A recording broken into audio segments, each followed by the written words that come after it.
Okay, we are gearing up for tomorrow, and we've got some weather to watch. Chief Meteorologist Rachel joining us here. Hi, Rach. Hi, we haven't seen a whole lot of snow so far this winter, just a little bit here, a little bit there, so I guess it's kind of a big deal. Just hoping we don't pay for this in March or April. I know. That's like we're going in the back of all of our minds. We are all thinking that, right? Good news for tomorrow, though. We're not going to have to clean up that much, right? Because the rain's just going to kind of wash it all away. If you want to be lazy, and I'm all about being lazy, you could just let Mother Nature kind of take care of it for you. Although we do know that there are a lot of places, municipalities that need to help take care of it and can't be lazy, and we appreciate you so much.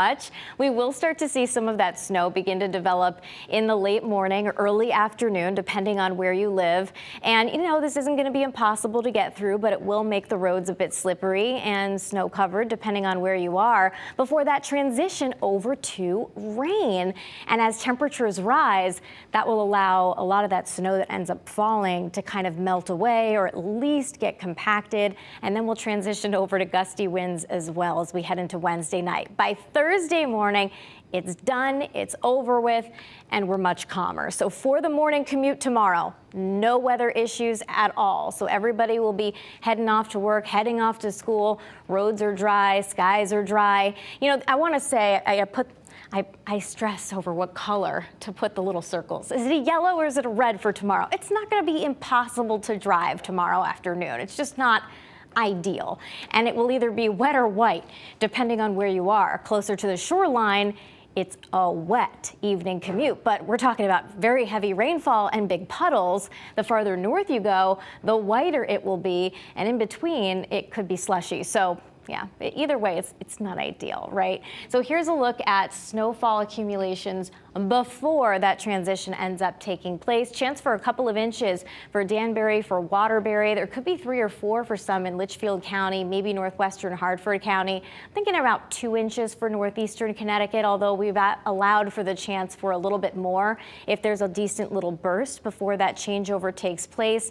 And it could be just as little as a coating all the way up through Hartford, Wyndham, but up to 1 inch or 2, again, if we're able to get a decent burst before that transition happens. So there's still some uncertainty there and little or nothing along the shoreline in southeastern Connecticut. I do want to tell you, though, tonight some of the new information coming in is a little bit warmer and faster with the changeover.